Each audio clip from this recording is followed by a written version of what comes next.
Salam,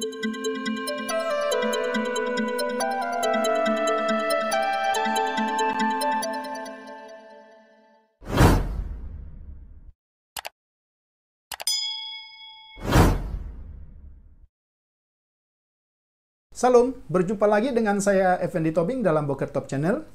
Terima kasih untuk semua saudara, sahabat yang dengan setia menyaksikan tayangan-tayangan video saya. Hari ini kita akan bersama-sama membahas topik yang berikut dari kisah Abraham. Ini bagian yang terakhir dari seri Abraham, yaitu seri keempat. Namun, hari ini kita akan mencoba membahas satu atau dua problematika teks dalam kisah Abraham. Karena itu judulnya adalah problematika teks dalam konteks panggilan Abraham dan juga problematika teks usia Tera yang sesungguhnya. Mari kita perhatikan. Yang pertama, pertanyaan yang sering diajukan terhadap Abraham adalah, apakah Allah memanggil Abraham di Ur Kasdim atau di Haran? Kalau kita memperhatikan Kejadian pasal yang ke-12, ini bisa kita lihat ya. Dalam Kejadian 11 ayat 27 sampai 32, Abraham dan keluarganya pergi meninggalkan Ur Kasdim dan tiba di Haran. Itu kita bisa baca dalam Kejadian 11 ayat 31. Tera, bapak Abraham, meninggal di Haran. Kemudian kisah Abraham berlanjut dalam Kejadian 12 ayat 1, di mana Allah berfirman kepadanya. Nah, dari bagian firman Tuhan ini, kisah Abraham menunjukkan bahwa seolah-olah Abraham dipanggil Allah di Haran, bukan di Ur Kasdim. Namun kita akan mencoba melihat bagian-bagian ini sebagai bagian yang akan kita lihat solusinya secara alkitabiah. Yang pertama, jika kita membaca kesaksian Stefanus dalam Kisah 7 ayat 2, Stefanus berkata, "Hai saudara-saudara dan bapak-bapak, dengarkanlah, Allah yang Maha Mulia telah menampakkan dirinya kepada bapak leluhur kita Abraham ketika ia masih di Mesopotamia, sebelum ia menetap di Haran, dan berfirman kepadanya, keluarlah dari negerimu dan dari sanak saudaramu dan pergilah ke negeri yang akan kutunjukkan kepadamu. Maka keluarlah ia dari negeri orang Kasdim, lalu menetap di Haran. Dan setelah ayahnya meninggal, Allah menyuruh dia pindah dari situ ke tanah ini, tempat kamu diam sekarang." Ini menunjukkan hal yang berbeda, seperti pandangan banyak orang bahwa Abraham dipanggil di Haran. Mari kita lihat solusi dari bagian ini, ya. Abraham tidak dipanggil dari Haran, melainkan dari Ur Kasdim, wilayah Mesopotamia. Bagaimana menyelaraskan kedua teks antara Kejadian 12 ayat 1 dengan Kisah 7 ayat yang kedua? Maka kita akan lihat teks Kejadian 11 ayat 27 sampai 32 dan Kejadian 12 ayat 1 tidak harus dipahami secara kronologis, apalagi kronologis yang begitu kaku, tetapi lebih kepada penuturan kisah. Kejadian 11 ayat 27 sampai 32 itu bicara tentang keluarga Tera atau silsilah Tera, sedangkan Kejadian 12 ayat 1 panggilan Allah kepada Abraham. Kemudian, istilah negeri yang dipakai, pergilah dari negerimu, itu menunjukkan tempat kelahiran, tempat kerabat berasal. Sehingga jelas bukan Haran, tapi Ur Kasdim. Yang berikut, kalau kita memperhatikan, yang ketiga, teks-teks lain dalam Alkitab juga menjelaskan Ur Kasdim, bukan Haran. Teman-teman bisa buka Kejadian 15 ayat yang ke-7. Ini teks yang paling dekat dengan kita. Lalu firman Tuhan kepadanya, "Akulah Tuhan yang membawa engkau keluar dari Ur Kasdim untuk memberikan negeri ini kepadamu menjadi milikmu." Itu teks yang terdekat dari Kejadian 11 dan Kejadian 12. Kemudian juga dalam Nehemia 9 ayat 7 tentu. Maka intertekstual, penafsiran intertekstual atau penjelasan dari teks-teks di luar kitab Kejadian 12 ayat 1 menjelaskan bahwa Abraham dipanggil dari Ur Kasdim, bukan dari Haran. Juga kalau kita membaca Yohanes 8 ayat yang ke-56, ini juga sangat menarik. Kalau kita membaca Yohanes 8 ayat yang ke-56, demikian firman Tuhan, di sana dikatakan, Abraham bapamu bersukacita bahwa ia akan melihat hariku, dan ia telah melihatnya dan ia bersukacita. Sedangkan kalau kita memperhatikan teks Kejadian 12 ayat 1, itu adalah firman Tuhan atau bentuk verbal. Kalau kita memperhatikan Kejadian 8 ayat 56, berarti ada satu teofani, perjumpaan di mana wujud pribadi kedua dari Allah Tritunggal menampakkan diri kepada Abraham di negerinya. Ini sesuatu yang menarik, sehingga ini menjadi penguat bagi kita bahwa Abraham dipanggil di Ur Kasdim, bukan di Haran. Jadi Abraham dipanggil Allah di Ur Kasdim. Itu bagian yang pertama yang kita lihat. Problem yang kedua, ya, kalau kita memperhatikan berapakah usia Terah saat ia meninggal? Kalau kita melihat Kejadian 11 ayat 26 sampai 32, kemudian kita bandingkan dengan Kisah 7 ayat 4, ya, kita bisa menemukan kronologi sebagai berikut. Terah berumur 70 tahun ketika Abraham lahir. Tercatat dalam Kejadian 11 ayat 26. Teman-teman silahkan buka Alkitabnya. Karena Terah meninggal di Haran pada usia 205 tahun, dalam 11 ayat 32, seharusnya Abraham berusia 135 tahun saat ayahnya meninggal. Mengapa? Saudara bisa lihat bahwa usia Abraham pada waktu itu tidak sesuai dengan apa yang dikatakan oleh Kisah Para Rasul ayat 7, pasal 7 ayat 4. Namun dalam Kejadian 12 ayat 4 memberitahu kita bahwa Abraham meninggalkan Haran pada usia 75 tahun untuk memasuki Kanaan. Ya. Teman-teman bandingkan Kejadian 11 ayat 26. 11 ayat 32 dan 12 ayat 4. Ya. Dalam teks Kejadian 11 ayat 27 sampai 32 memang problemnya adalah tidak disebutkannya kapan tepatnya Abraham meninggalkan Haran menuju Kanaan. Apakah sebelum atau sesudah kematian ayahnya Terah? Jadi ini memang yang tidak dijelaskan dalam teks-teks itu.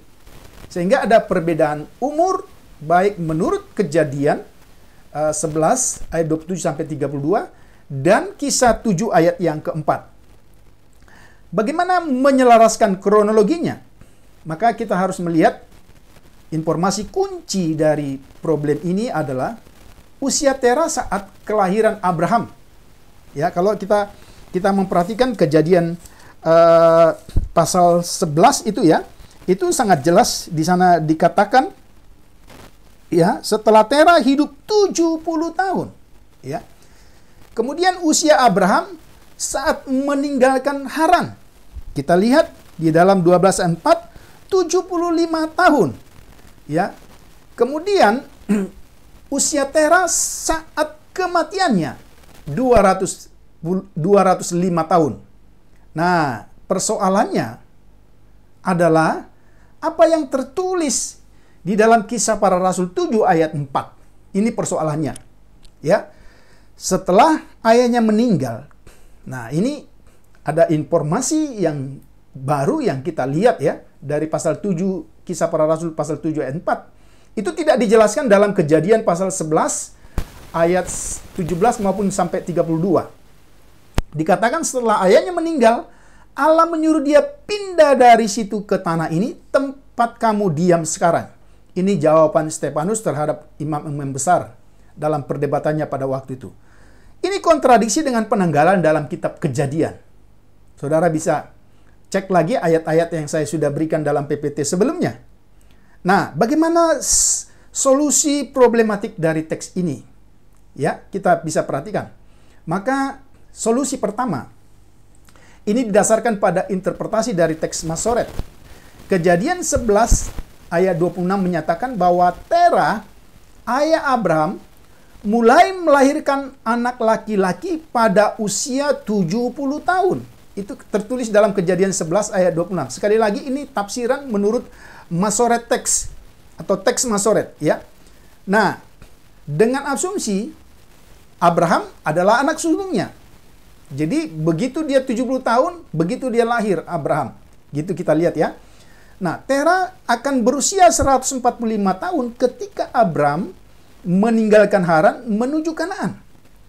Berdasarkan usia Abraham saat itu adalah 75 tahun. Itu yang tertulis dalam 12 ayat 4. Kemudian, karena dalam Kejadian 11 ayat 32 menyatakan usia Terah saat meninggal adalah 205 tahun, itu berarti, meskipun di dalam teks itu tidak ada tertulis secara literal, Abraham meninggalkan Haran 60 tahun sebelum ayahnya meninggal. Ini interpretasi yang diberikan kepada teks itu. Maka saudara bisa perhatikan Terah timeline di sini ya. Ya, kalau saudara perhatikan dia berusia 70 tahun ketika Abraham lahir. Usianya 145 tahun. Abraham meninggalkan Haran pada usia 75 tahun. Jadi ada gap kurang lebih ada gap sekira-kira 60 tahun sebelum Abraham meninggal. Sebelum Terah meninggal. Ya.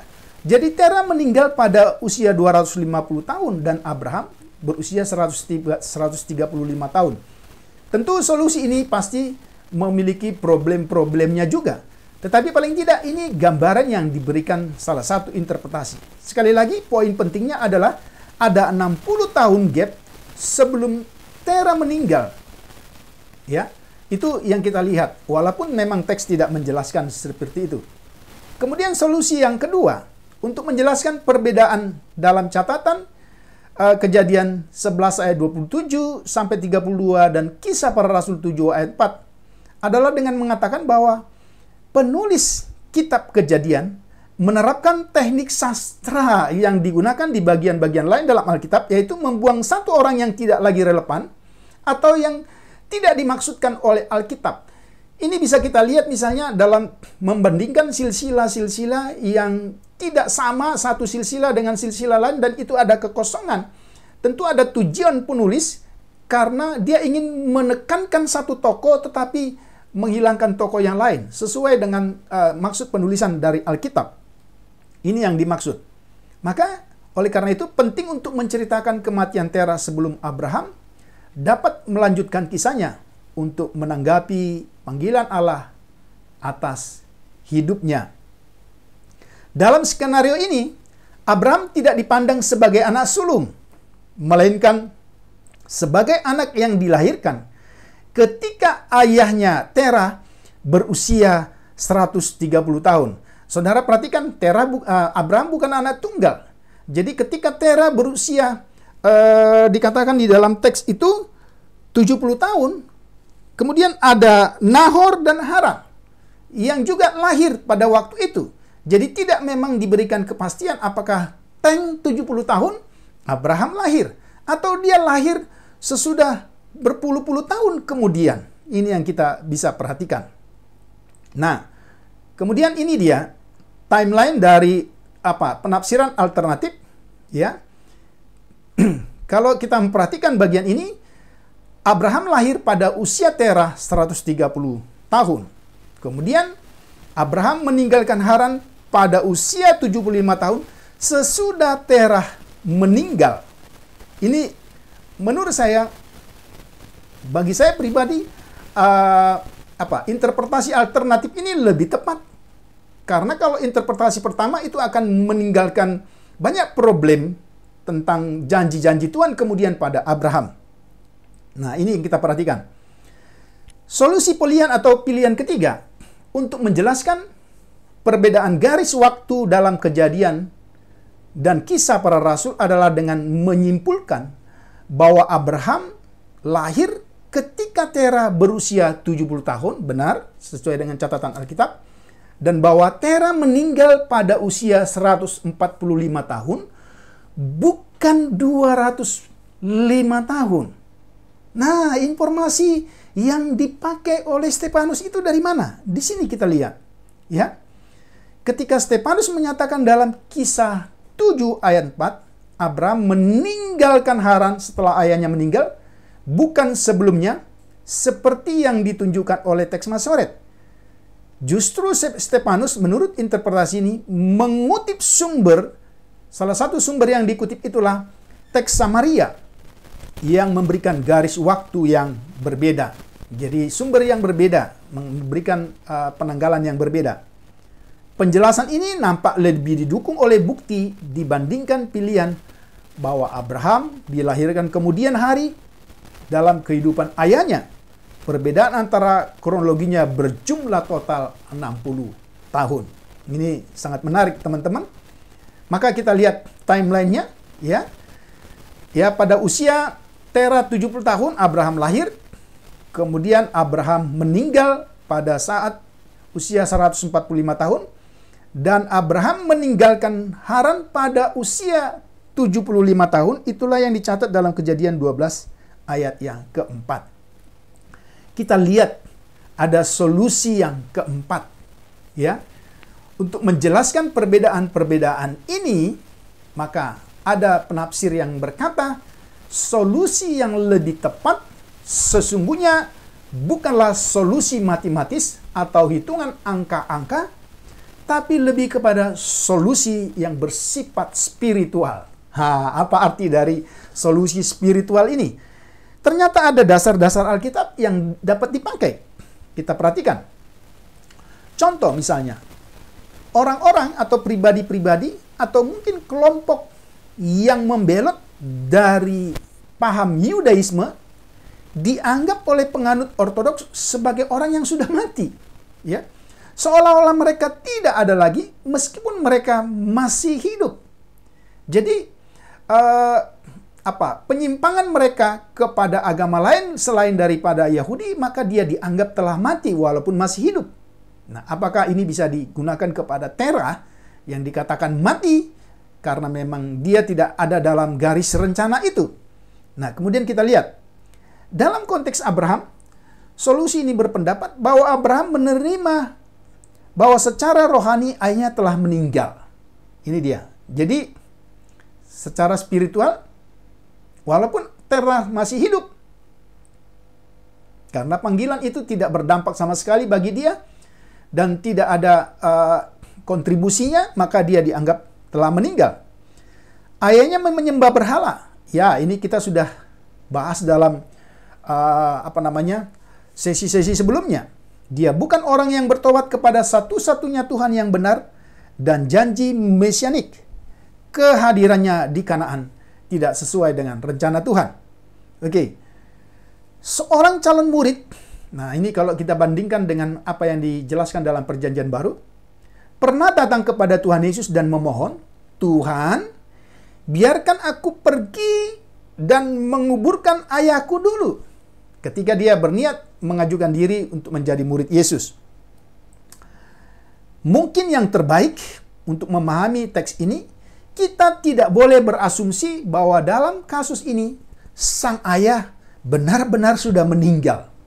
Ya, lagi pula kalau kita lihat tradisi Yahudi, ya, orang yang meninggal harus dimakamkan pada hari itu atau maksimal 24 jam kecuali terbentur dengan hari Sabat. Ini kalau kita lihat dalam tradisi Yahudi, jadi tidak berlama-lama, ya.